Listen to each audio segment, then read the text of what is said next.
Gauteng Premier Panyaza Lesufi is blaming national government for the delay in the scrapping of e-tolls. Why are they still on the highways? Motorists have already paid billions of rand in e-tolls, which the provincial government says will not be refunded. Well, the organisation, as we go back all the years that brought this fight to government, OUTA, Organisation Undoing Tax Abuse, of course, been very vocal on the issue from day one. And Stefanie Fick, hello to you, Head of Legal Affairs for OUTA. Apart from having a beautiful purple hue on our highways at night, they're not serving much of a purpose. The Gauteng Premier agrees. Why are they still here? What's your understanding of this? Good question.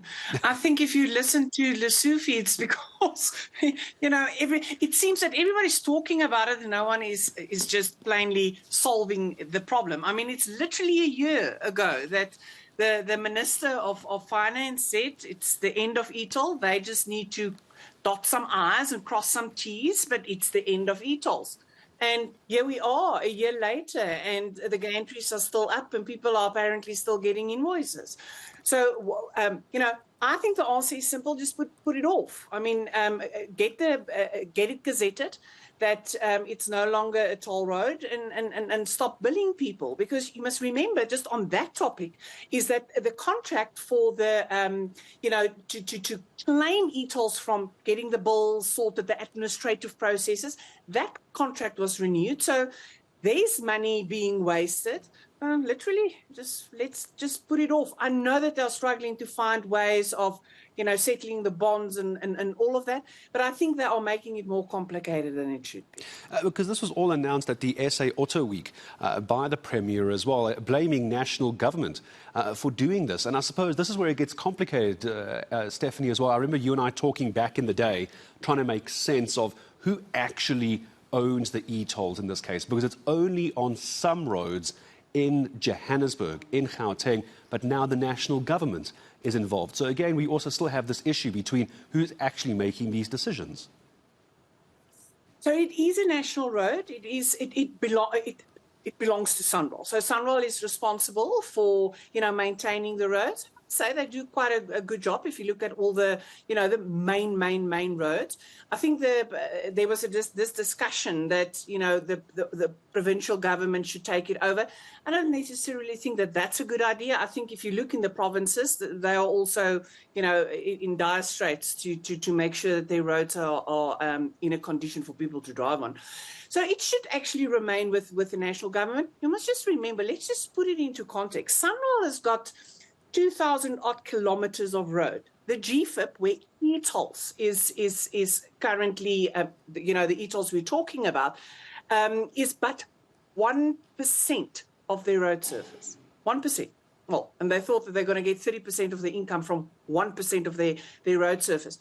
So, they are talking about, who's going to ensure that these roads are maintained. That is SANRAL's job. So in a nutshell, this road should stay with SANRAL. SANRAL is funded by the fiscus.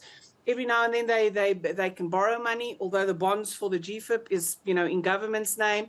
It is their responsibility, and they should actually continue doing that. But doesn't that come from our taxes? Isn't that kind of what South African drivers are paying taxes for? Then you've got the fuel levy, you've got the road levy. I'm sure I'm missing a levy somewhere as well, because these roads were maintained before e-tolls. Why not just kick back to that as well? And while we're talking about the money issue as well, it's difficult to make sense of whether those, and I'm sure viewers watching this are very keen to know about the refunds. To your understanding, Stefanie, will people get their money back or won't they? Obviously, the pessimist in me is going, you got no chance of getting that money. It's long gone. Yeah, so to answer your first question, of course, SANRAL is funded by the fiscus. They maintain so many other roads. A part of so they've got different, let's call it funding models. Some of their roads are untolled. Then they have the traditional tolls, and then they have 1% of their road surface is e-tolls. They thought that this pay as you go, whatever system will work. Now we're not against that per se. It will, we now see with the latest figure, I think it's even less, 17% of compliance. It would have never worked. They've put 10 cents on the petrol way back when this would have been paid off. But that's beside the point. And then, your other question, I think if you just look at the history, how Sunroll has struggled with administrative process, etc., how many people got bills, and it's, eNaltis is a mess, so your registration number is not correct. How on earth will they be able to refund people? And then there is the question of the funds. I think Lesufi also made I nearly said a 360 degree turn. It's a 180 degree turn. First, he said that people will be refunded, and now he's saying there will be money. I would have hoped that people will get their money back, but I think in reality, I doubt it. If you just think about your, like Avis and your car rentals, they push those costs onto the customer. They will have to, how's that going to work? And frankly, they are struggling apparently to find ways of, buying back the money they borrowed for the GFIP. Where will they find money to pay for the e-tolls, people that already paid e-tolls? So my advice is, people literally today that's still paying e-tolls must really make a decision.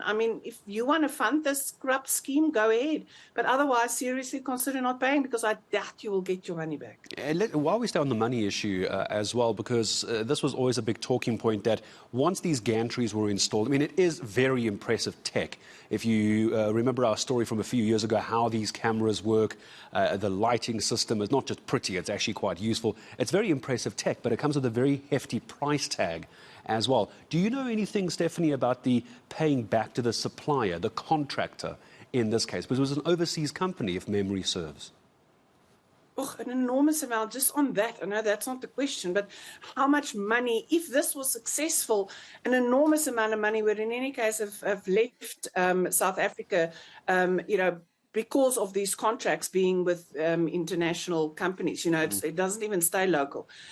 You know what? I actually want to differ from you. I think I saw some of the, if you look at your e-toll bill, I don't think the photographs. I haven't looked at mine in years. Quality. Yeah. Yeah, I wouldn't know what it looks like. But yeah, the quality of the photographs aren't great. I think that, moving on in years, I think that there's better tech. The idea of the technology is good. And listen, this technology, there's nothing wrong with it. And under different circumstances, it might have worked. But there was so many issues right in the beginning, and don't get us started on what was wrong, but just the for example, the construction of the GFIP, again, 1% of the road surface cost way more than when we worked out what it was supposed to be. That cost. Why not get some of the money back from the construction companies? The collusion, we know that they went to the Competition Commission, but nothing really happened there. How the companies got the contracts, the amount of money we were supposed to pay. And then, if you don't get buy-in from the public, and you've got this attitude from, we made this decision, and you either get on the boat, or we will, go to court and get the money from you. We will summons you and get the money. That's not how you instill trust in the public. Yeah. And I think at this point in time, if they ever thought that if there was ever a little, thinking that this will ever work, I doubt it. They have really, really, I think, disappointed the public. And coming back to the money, we've talked about it already. Sunroll receives an enormous amount from the fiscus. Just for the GFIP over the years, they've received, 3 odd million rand, and or more than that. So, what did they do with the money? Yeah, it's all about the money end as well. And I think what's upsetting so many people as well, Stefanie, as I say goodbye to you, is the constant fuel price increases. And as you say, if that's handled properly, you wouldn't need something like e-tolls, a few cents on the petrol price, and we could actually have this problem sorted out very quickly. Stefanie, I appreciate your time. As always, just had to revisit some of the big issues that were being spoken about as far as the e-toll process is concerned. The Gauteng Premier is saying it's national government that is now delaying it. We have put out a request to the Premier's office for comment to get him on, but I wanted to set the scene ahead of that by hearing from Outer's Head of Legal Affairs, Stefanie Fick. Always very grateful for her time.